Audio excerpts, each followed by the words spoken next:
आज हम बात करेंगे डॉक्टर जोसेफ मर्फी द्वारा लिखित एक ऐसी बुक जिसने करोड़ों लोगों के जीवन में चमत्कार कर दिया और उनके जीवन में पूरी तरह से बदल दिया। जी हाँ, हम बात कर रहे हैं the power of your subconscious mind के बारे में। इस पुस्तक को हल्के में लेने की बिल्कुल गलती मत करना। यह सबकॉन्शियस माइंड के बारे में लिखी गई अब तक की सबसे बेस्ट बुक है। डॉक्टर जोसेफ मर्फी ने अपना अधिकांश समय पूर्वी देशों के धर्मों के अध्ययन में बिताया।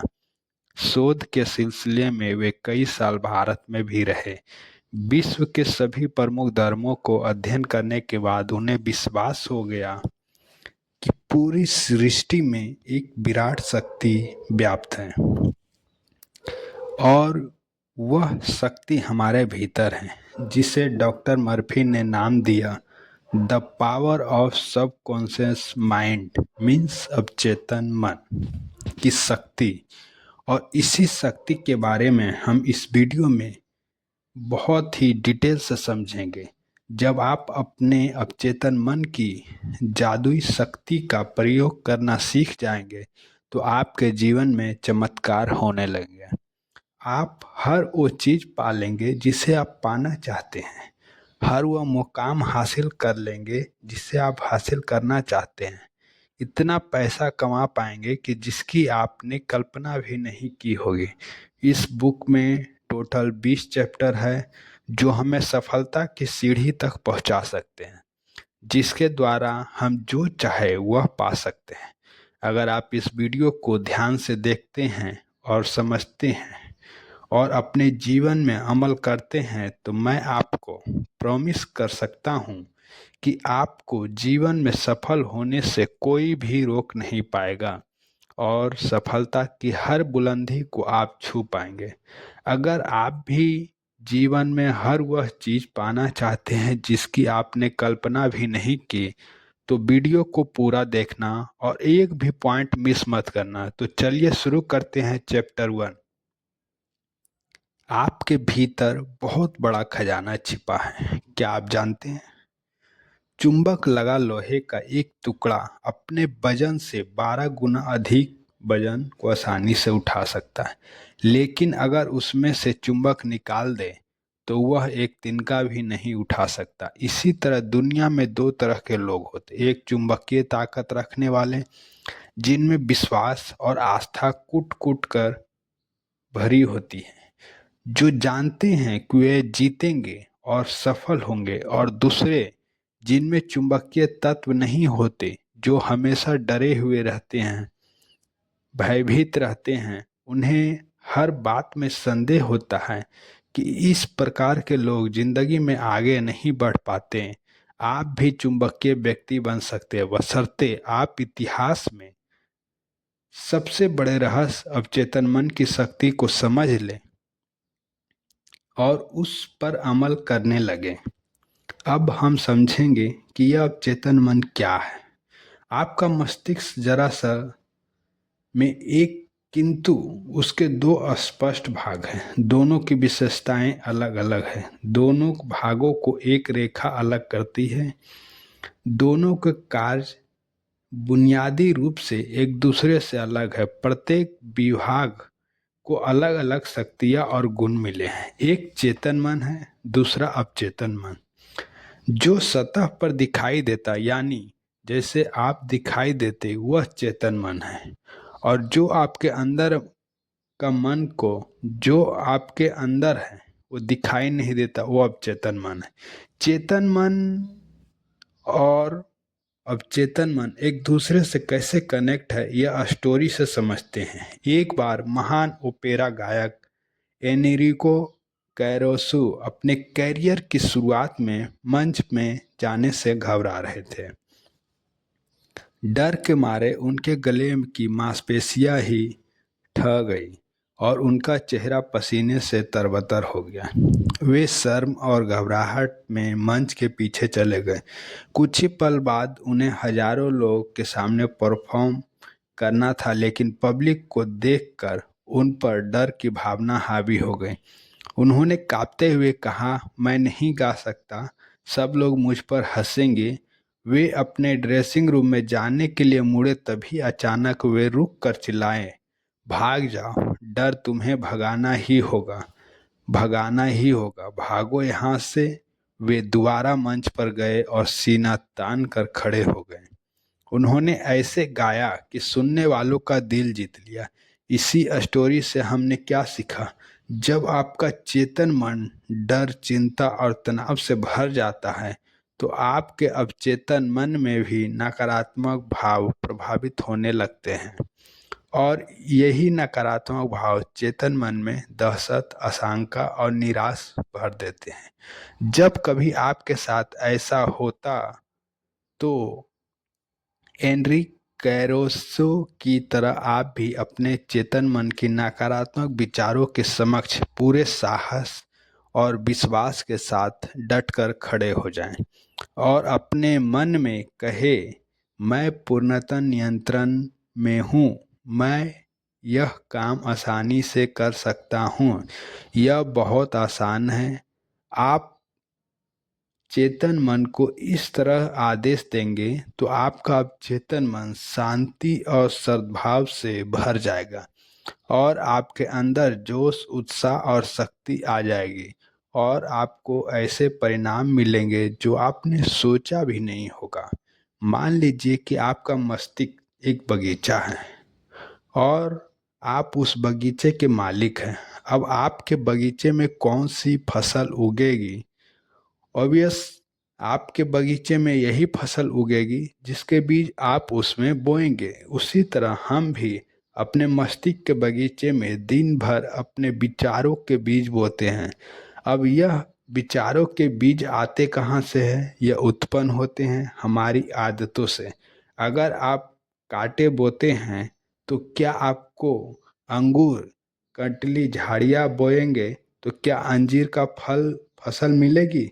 जैसे विचारों की बुवाई आप अपने मस्तिष्क में करते हैं, वैसे ही परिणाम आपको मिलते। अब सवाल यह है कि आपको चेतन मस्तिष्क में अच्छे विचार क्यों सोचने हैं? तो जवाब है, क्योंकि अब चेतन मन सही गलत में फर्क नहीं कर सकता। यह तो बस चेतन मन द्वारा सोचे गए विचारों को अस्तित्व देने का काम करता है, चाहे वह सही हो या गलत। यह बहुत ही इम्पोर्टेंट लाइन है कि अगर एक बार में समझ ना आई तो बैक जाकर दोबारा सुन लेना।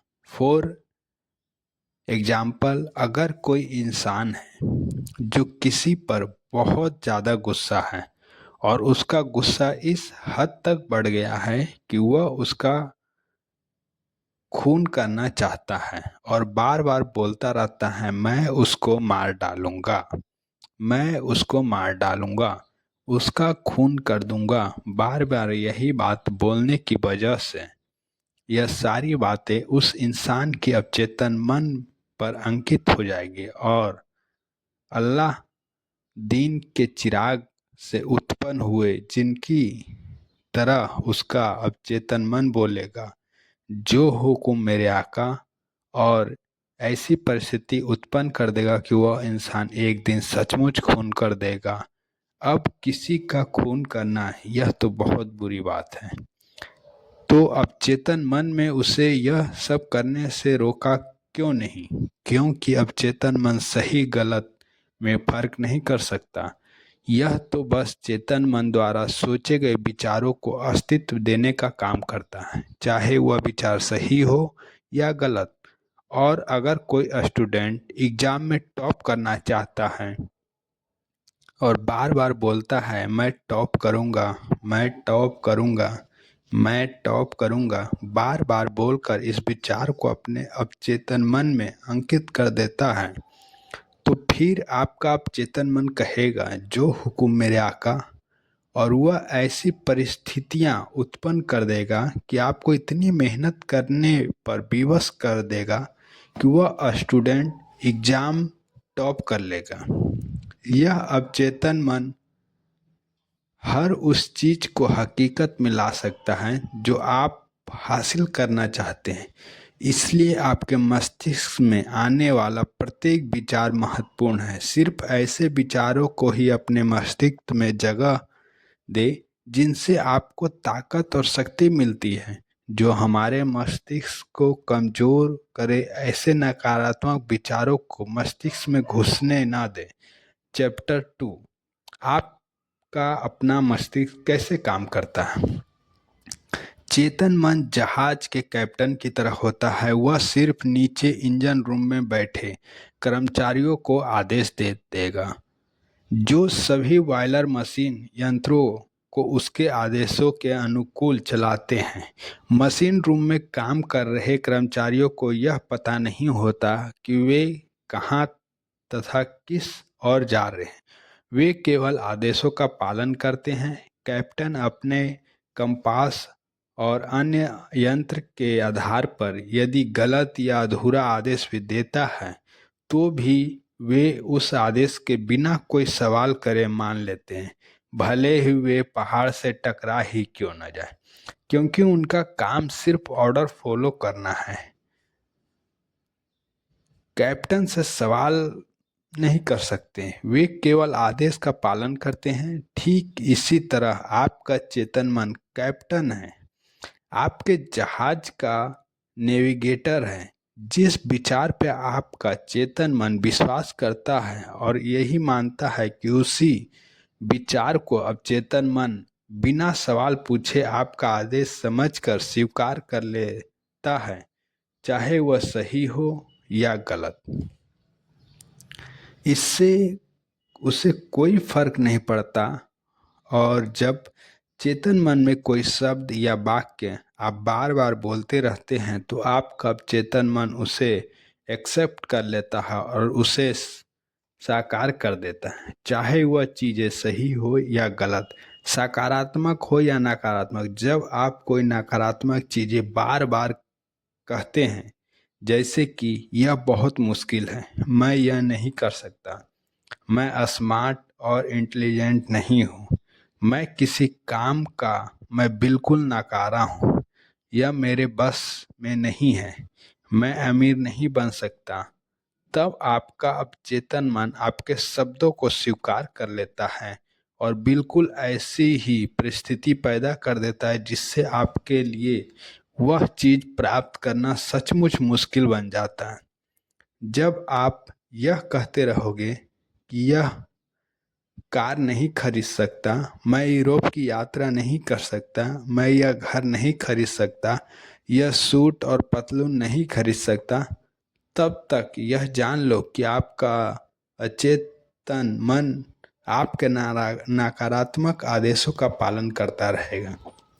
जीवन भर आप अभावों में जीते रहेंगे। लेकिन अगर आप इसके बदले यह बोलते हैं कि यह बहुत आसान है, मैं बहुत स्मार्ट हूँ और इंटेलिजेंट हूँ, मैं 100% अमीर बन सकता हूँ, मैं यह कार खरीद सकता हूँ, मैं यूरोप टूर पर जा सकता हूँ, तो आपका चेतन मस्तिष्क बिना सवाल पूछे यह सच मान लेगा और ऐसी परिस्थितियाँ उत्पन्न कर देगा जिससे आप उस चीज़ को हासिल कर लेंगे। और सुनने में आपको थोड़ा अजीब लग रहा होगा, लेकिन यह सच्चाई है। दोस्तों, एक और एग्जाम्पल देखते हैं। एक युवा गायकी को गाने के ऑडिशन के लिए बुलाया गया। वह बड़ी आस लिए इंटरव्यू का इंतज़ार कर रही थी, किंतु 3 बार वह ऑडियंस में फेल हो गए। उसका गला बहुत मधुर था, लेकिन फिर भी वह फेल हो जाती है, क्योंकि हमेशा इंटरव्यू के पहले वह हर बार अपने से कहती रही, वे लोग मुझे पसंद नहीं करेंगे, मेरी आवाज़ उन्हें पसंद नहीं आएगी, मुझे बहुत डर लग रहा है, शायद मेरा सिलेक्शन नहीं होगा। उसके अवचेतन मस्तिष्क ने उसकी नकारात्मक बातों को स्वीकार करके उसके सामने उनको अनुभव के रूप में पेश कर दिया कि वह असफल हो गई। उसने अपने भय को इस प्रकार काबू किया कि दिन में 3 बार वह एक कमरे में गई, आराम कुर्सी पर बैठ के उसने अपने शरीर को रिलैक्स किया, आंखें बंद करके उसने अपने मन और शरीर को शांत किया। उसने अपने भय को दूर करने के लिए स्वयं से कहना शुरू किया, मेरी आवाज़ बहुत सुरीली है, मैं बहुत सुंदर गा सकती हूँ, मैं पूरी तरह से गाने के लिए तैयार हूँ, मैं गा और सुरीली स्वर में गाऊंगी और सेलेक्ट होकर दिखाऊंगी। उसने अपने शब्दों को शांत स्वर में विश्वास के साथ फिर से दोहराया। इसके बाद वह रोजाना दिन में 3 बार अभ्यास करती रही। प्रत्येक सेटिंग में वह 5 से 10 बार वही वक्तव्य दोहरा रही थी। महीने के अंत तक वह पूरे जोश और विश्वास के साथ तैयार हो गई। जब उसे फिर से ऑडिशन के लिए बुलाया गया तो उसने बहुत ही सुरीली आवाज़ में गाना गाया। उसका सिलेक्शन कर लिया गया। अगर आप भी कभी जीवन में ऐसी परिस्थिति का सामना करते हैं तो इस टेक्निक का इस्तेमाल आपने ज़रूर करना चाहिए। 100% आप सफल हो जाएंगे। चैप्टर था आपके अवचेतन मन की चमत्कारी शक्तियाँ। अमेरिकी मनोवैज्ञानिक के पितामह विलियम जेम्स ने कहा कि दुनिया को हिलाने की शक्ति आपके अवचेतन मन में है। जो कुछ आप अवचेतन मन में अंकित करते हैं, अवचेतन मन उसे पूरा करने के लिए जमीन आसमान एक कर देता है। इसलिए आपको यही सकारात्मक विचार अंकित करने चाहिए। आपने कई बार रिलैक्स के लिए सुबह 4 बजे, तो उस टाइम आप 4 बजे का अलार्म लगाते हैं और सो जाते हैं, लेकिन सुबह 4 बजे का अलार्म बजने से कुछ मिनट या कुछ सेकंड पहले ही आपके नींद खुल जाती है। ऐसा क्यों होता है? क्योंकि आपके अवचेतन मस्तिष्क बहुत पावरफुल होता है और जब आप सोने गए थे तो सोने से पहले आपने मन में कहा था कि मुझे कल 4 बजे उठना है। आपके अवचेतन मन पर वह बात अंकित हो गई और आपके अवचेतन मस्तिष्क काम पर लग गया और अलार्म बजने से कुछ सेकंड या मिनट पहले ही उसने आपको उठा दिया। यही तकनीक आप बहुत बड़ी बड़ी चीज़ों पाने के लिए भी आजमा सकते हैं। आपको बस करना यह है कि रोज़ रात को सोने से पहले बेड पर पड़े पड़े अपने बॉडी को रिलैक्स या शिथिल करना है। आंखें बंद करनी है और अपने अवचेतन मन को सुझाव देने हैं। यह सुझाव वो हो सकते हैं जो आप चाहते हैं या फिर हासिल करना चाहते हैं। जैसे अगर आप अपने व्यवसाय में सफल होना चाहते हैं तो आप बोल सकते हैं, दिन रात मैं अपनी सभी रुचियां में समृद्ध हो रहा हूँ, मैं बिजनेस डे बाई डे बहुत अच्छा चल रहा है, मेरे पास बहुत सारा पैसा आ रहा है, मैं अमीर बन रहा हूँ, दुनिया की सारी खुशी मुझे मिल रही है, मैं पूर्ण आदेश सशक्त शक्तिशाली प्रेम पूर्ण समाजपूर्ण और खुश हूँ। ऐसा आपको लगातार 21 दिन तक करना है और उसके बाद आपको इसकी आदत हो जाएगी और आप जानकर हैरान हो जाएंगे कि आपके जीवन में ऐसे चमत्कार होने लगेंगे जिसकी आपने कल्पना भी नहीं की होगी। अपने अवचेतन मन को खुशी, समृद्ध, प्यार और आनंद, जोश और उत्साह देने वाले विचारों से भरें। इससे क्या होगा कि जो आपके नकारात्मक जहरीले विचार जो अड्डा जमाए बैठे हैं वे अंततः हमेशा के लिए बाहर निकल जाएंगे। हाँ, लेकिन इसके लिए आपको सतत प्रयास करना होगा। एक बार जब आपको इसकी आदत हो जाएगी तो फिर आपका फर्श से अर्श तक का सफ़र शुरू हो जाएगा। याद रखें, जैसे पानी पाइप में जाकर उसका आकार लेकर बहने लगता है, ठीक उसी प्रकार जीवन में भी आपके अंदर के विचारों के अनुरूप ही बहता है। चैप्टर 4, प्राचीन काल में मानसिक उपचार प्राचीन समय में जब आज की तरह बड़े बड़े हॉस्पिटल नहीं थे, तब भी लोगों को बीमारियों से इलाज किया जाता और अपनी बीमारियों से ठीक भी हो जाते थे। उस समय मनुष्यों को बीमारी से ठीक करने का ज्ञान पुजारियों और धर्म गुरुओं तक ही सीमित था। लोग विश्वास करते थे कि ईश्वर ने उन्हें कुछ विशेष शक्तियां दी हैं जिनके द्वारा वे उपचार कर सकते हैं। यह पुजारी और धर्म गुरु इलाज करने के लिए मंत्रों का, तावीज का, अंगूठियां और स्मृतियां चिन्हों को प्रयोग किया करते थे।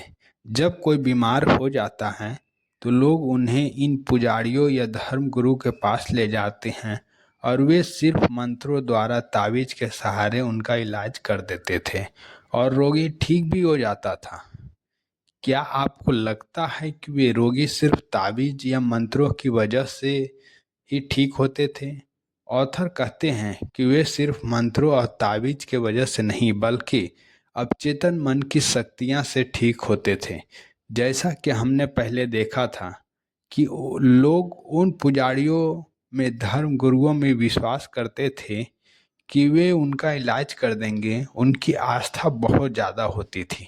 जैसे ही रोगी उनके पास जाता तो रोगी को लगने लगता कि अब मैं जरूर ठीक हो जाऊंगा और यही निर्देश उनके अवचेतन मन में अंकित हो जाता था कि अब वे जरूर ठीक हो जाएंगे। और जैसे हमने इससे पहले ही समझा कि अवचेतन मन में जो विचार अंकित हो जाता है वह हकीकत का रूप ले लेता है और इसी वजह से वे रोगी ठीक भी हो जाते थे। हमारा अवचेतन मन इतना पावरफुल है कि यह हर बीमारी का इलाज कर सकता है।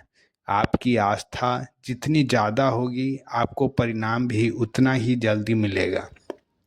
चैप्टर 5, आधुनिक युग में मानसिक उपचार। जिस तरह से प्राचीन समय में पुजारी और धर्म गुरु इलाज करते थे, उसी तरह आज के आधुनिक युग में लोगों का इलाज करने के लिए डॉक्टर और हॉस्पिटल हैं।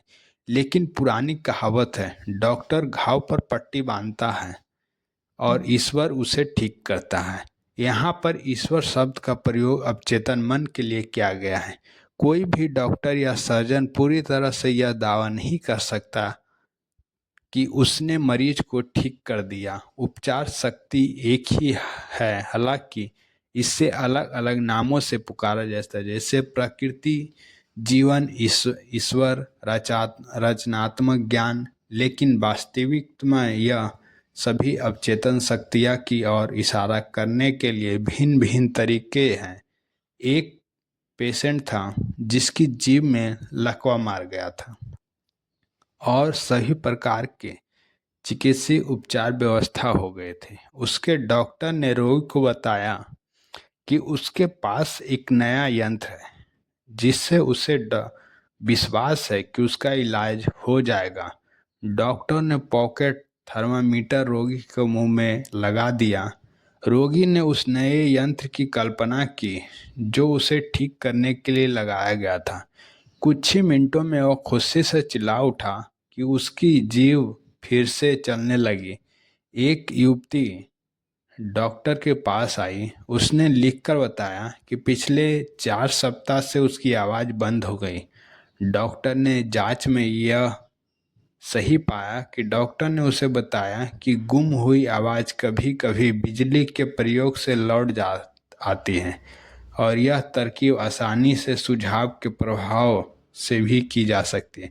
मैंने बिजली का वह ऑपेट मंगवाया और उसके स्विच को दबाकर सिर्फ उसे यह महसूस कराया कि उसे शॉक दिया जा रहा है, जबकि असलियत में कोई शॉक दिया ही नहीं। जब बाद में डॉक्टर ने मरीज के अवचेतन को निर्देश दिए, जैसे आप जोर से बोल सकती हो।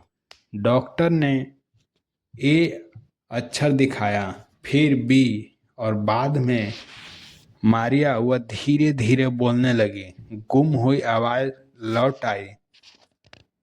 इन दोनों एग्जाम्पल में किसी भी मेडिसिन का यूज नहीं किया, फिर भी दोनों मरीज ठीक हो गए, क्योंकि डॉक्टर सिर्फ उनके अवचेतन मन को यह विश्वास दिलाने में कामयाब हो गया कि उसके पास जो चीज है उससे वे जरूर ठीक हो जाएंगे। उनके अवचेतन ने उसे एक्सेप्ट कर दिया और उनको ठीक कर दिया। ऐसे ही फिलोसफी इफेक्ट या बिलीफ सिस्टम में भी कहा जाता है। वैज्ञानिक बताते हैं कि 11 महीनों में आपका शरीर नया बन जाता है। कैसे? हमारे शरीर की लाखों कोशिकाएं हर रोज मर जाती हैं और उनके जगह पर नई निर्माण हो जाती है। हर 11 महीने में हमारे संपूर्ण शरीर की कोशिकाएं पूरी तरह से मर जाती हैं और उनके जगह नई निर्माण हो जाती है। इसका मतलब है शारीरिक दृष्टि से आप सिर्फ 11 महीने बूढ़े हैं। अगर आप क्रोध, ईर्ष्या, द्रोहाना के विचारों को अपने शरीर में दोबारा आने देते हैं तो इसमें आपके सिवा और कोई दोषी नहीं है। जैसे अंधेरे से छुटकारा पाने का तरीका रोशनी है, ठंड से उभरने का तरीका गर्मी है, वैसे ही नकारात्मक सोच से उभरने का तरीका सकारात्मक विचार रखना। अच्छाई की घोषणा करें, बुराई अपने आप गायब हो जाएगी। चैप्टर 6, मनचाहे परिणाम कैसे प्राप्त करें। आपके अवचेतन मन को सराबोर करने का सबसे अच्छा समय सोने से ठीक पहले और जागने के ठीक बाद का होता है। ऐसा इस कारण है क्योंकि अवचेतन सोने से ठीक पहले और जागने के ठीक बाद सबसे ज़्यादा सशक्त होता है। इस अवस्था में वे नकारात्मक विचार और तस्वीर नहीं रहती है जो आपकी इच्छा को नकार रहे हैं और आपके अवचेतन मन द्वारा उनकी स्वीकृति को रोकती है।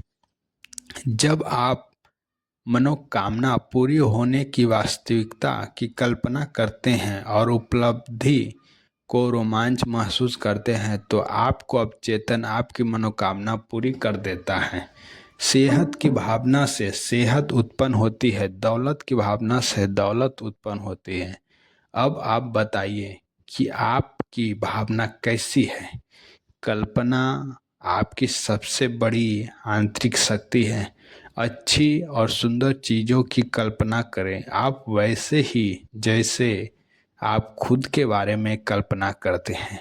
सोने से पहले अपनी इच्छा को पूर्ण होने की बार बार कल्पना करें।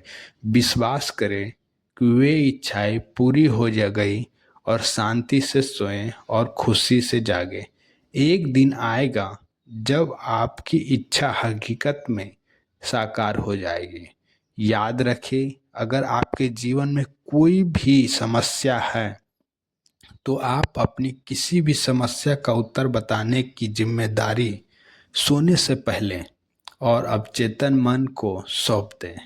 वह आपको उसका उत्तर देगा। दोस्तों, अगर आप अभी तक इस वीडियो में बने हुए हैं तो इसका मतलब है कि आप जीवन में बहुत आगे बढ़ना चाहते हैं और अवचेतन मन की शक्तियाँ जीवन में सफलता की बुलंदियों को छूना चाहते हैं और ऐसे होगा भी ज़रूर।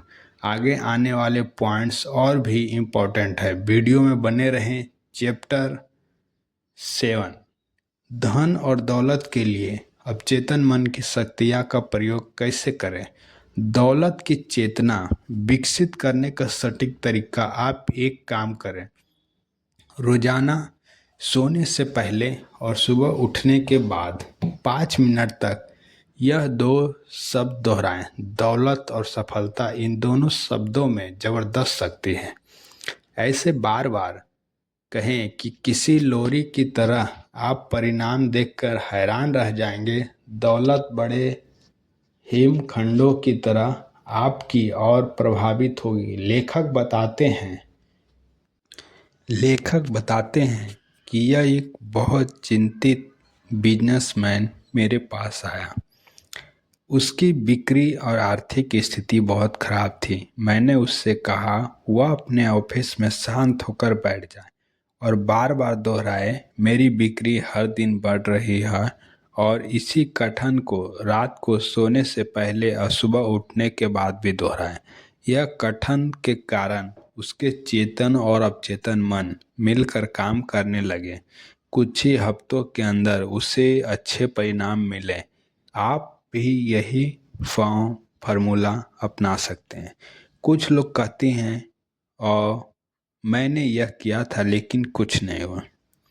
उनको परिणाम इसलिए नहीं मिले क्योंकि शायद 10 मिनट बाद ही वे डर के विचार में डूब गए थे और उन्होंने उससे अच्छा विचार को नकार दिया था जिसकी उन्होंने घोषणा की थी। जब आप सुबह जमीन में कोई बीज बोते हैं और दोपहर तक अगर वह पौधा नहीं बन जाता तो क्या आप उसी दिन जमीन खोदकर बीज को बाहर निकाल लेते हैं? आप उसे बढ़ने के लिए समय देते हैं, उसे जड़ जमा आने और बढ़ने का मौका देते हैं। इसी तरह जब आप अपने अवचेतन मन को कोई सुझाव देते हैं तो कोई पर बार आपको तुरंत परिणाम नहीं मिलते, तो आपको उस विचार को अपने अवचेतन मन में अंकित होने के लिए समय देना चाहिए और उस विचार को जड़ें जमाने और बढ़ने का मौका देना चाहिए। जिस वक्त दौलत का विचार आपके अवचेतन मन में अपनी जड़ें जमा लेगा तो आपको इतनी दौलत मिलेगी जितनी आपने कभी सोची भी नहीं होगी। चैप्टर 8, अमीर की शाही राह पर कैसे चले। यहाँ एक आसान तकनीक दी जा रही है जिसका प्रयोग आप अपने जीवन में धन को कई गुना करने के लिए कर सकते हैं। एक शांत रूम में चले जाएं, आराम कुर्सी पर बैठकर अपनी बॉडी को रिलैक्स करें और दिन में कई बार यह वाक्य दोहराएं, मुझे धन पसंद है, मैं इससे प्रेम करता हूँ, मैं इसका समझदारी से, संरचनात्मक तरीके से और अन्यायपूर्ण तरीके से प्रयोग करता हूँ। मेरे जीवन में धन का लगातार प्रभाव हो रहा है, मैं खुशी से इसे मुक्त करता हूँ और अद्भुत तरीके से कई गुना होकर मेरे पास लौटता है। यह अच्छा है, बहुत अच्छा है, धन बहुत बड़ी मात्रा में मेरी तरह प्रभावित हो रहा है, मैं इसका प्रयोग सिर्फ भलाई के लिए करता हूँ।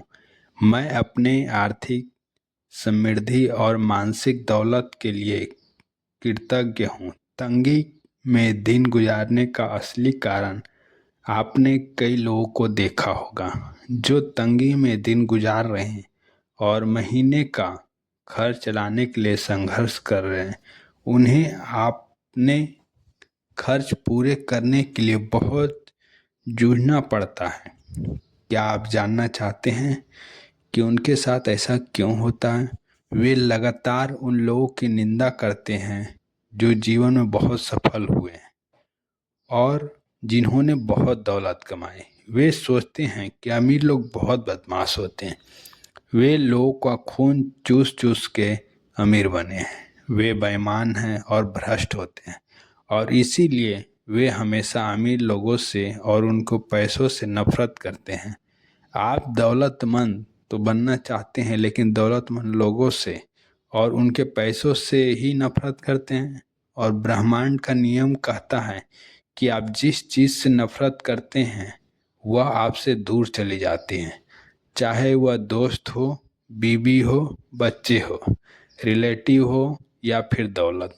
अगर आप किसी इंसान को पसंद ही नहीं करेंगे तो उसे हमेशा बुरा भला कहेंगे, उसकी निंदा करते रहेंगे तो वह आपसे दूर चला जाएगा। उसी तरह जब आप सफल और अमीर लोगों को पसंद नहीं करते हो या उनकी निंदा करते हो तो ब्रह्मांड के नियम के अनुसार पैसा भी आपसे दूर चला जाता है और आपको वापस मुड़कर भी नहीं देखता। इसीलिए ऐसे लोगों के पास पैसे की हमेशा कमी रहती है। तो आपको करना क्या है?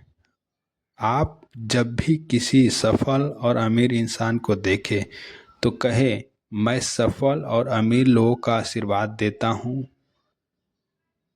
मैं सफल और अमीर लोगों को अपना रोल मॉडल बनाता हूँ, मैं सफल और अमीर लोगों से प्यार करता हूँ। अगर वे अमीर बन सकते हैं तो मैं भी बन सकता हूँ।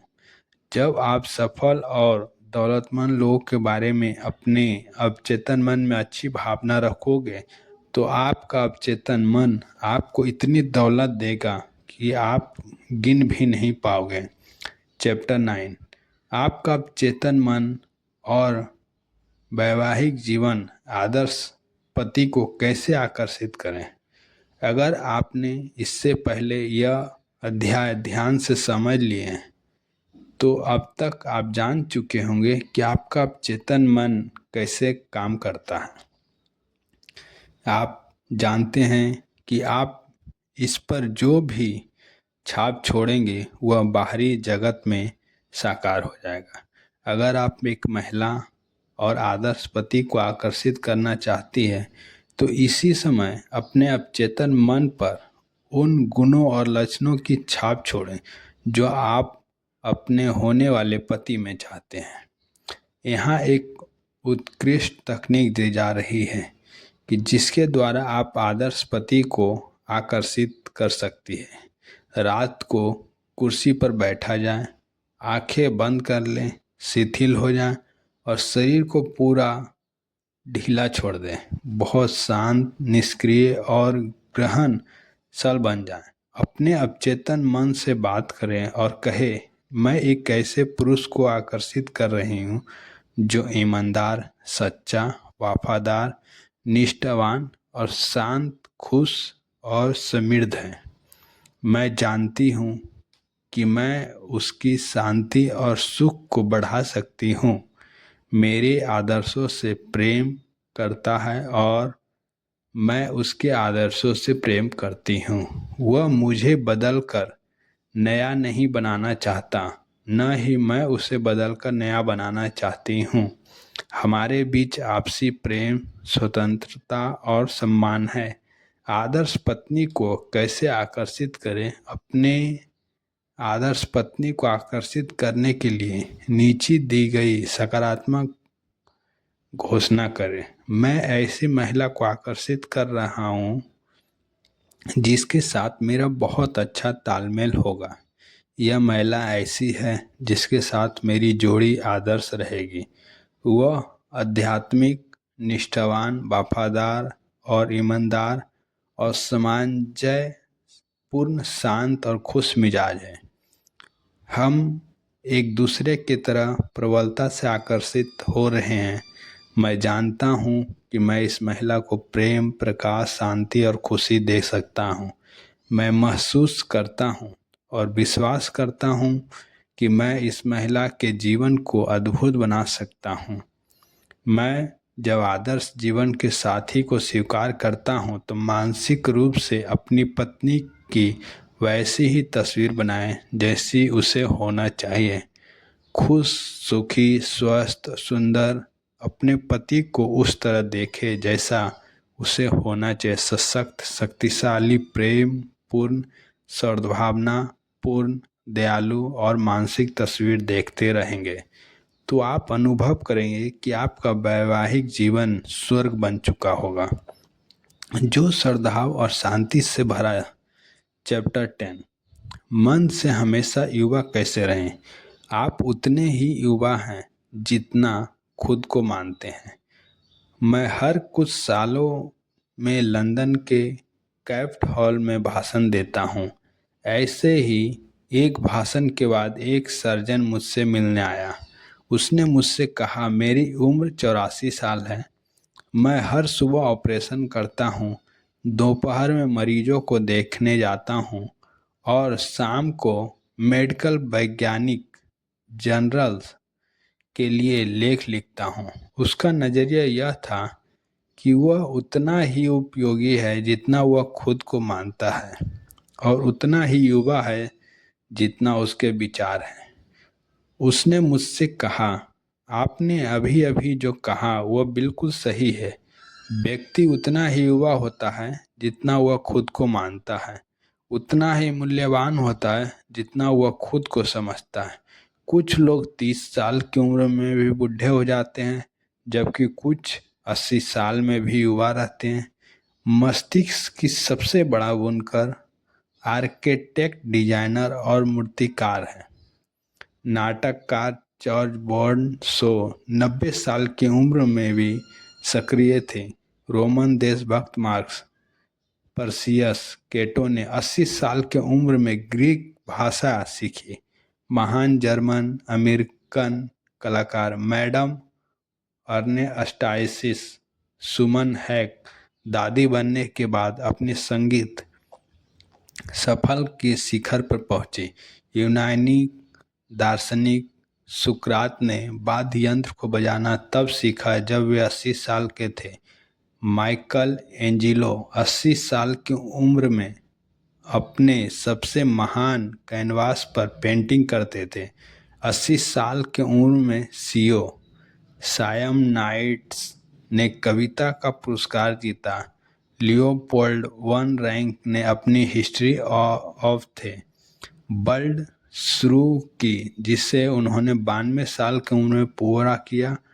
और अल्फ्रेड लॉर्ड टेनिस ने 83 साल की उम्र में अपनी बेहतरीन कविता क्रॉसिंग द बार लिखी। आइजैक न्यूटन 85 साल की उम्र में भी बहुत मेहनत करते थे। लोगों को एक महान सच्चाई याद रखनी चाहिए कि इंसान अपने दिल में जैसा सोचता है वैसा ही होता है। आप बूढ़े तब तक होते हैं जब आप जीवन में दिलचस्पी खो देते हैं और सपने देखना छोड़ देते हैं। तो हमेशा जवान बने रहने का एक ही तरीका है दोस्तों, जो हमारे चैनल का नाम भी है। जी हाँ, जी हाँ, बुक डिकोड देखते रहिए, क्योंकि बुक डिकोड होते हैं और अंत में जाते जाते पूरे किताब का सार आपको सिर्फ एक लाइन में दे रहा हूँ, और वह लाइन है, इंसान जैसा अपने अवचेतन मन में सोचता है वैसा ही जीवन में बन जाता है। दोस्तों, यह बुक इतनी बढ़िया है कि इसे सिर्फ एक बार पढ़ने से कुछ नहीं होगा, बल्कि इसे बार बार पढ़ा जाना चाहिए, ताकि इस बुक का कंटेंट हमारे दिल और दिमाग की गहराई में पहुंच सके और हम अवचेतन मन की शक्तियां का ज़्यादा से ज़्यादा फायदा उठा पाएं तथा अपने जीवन को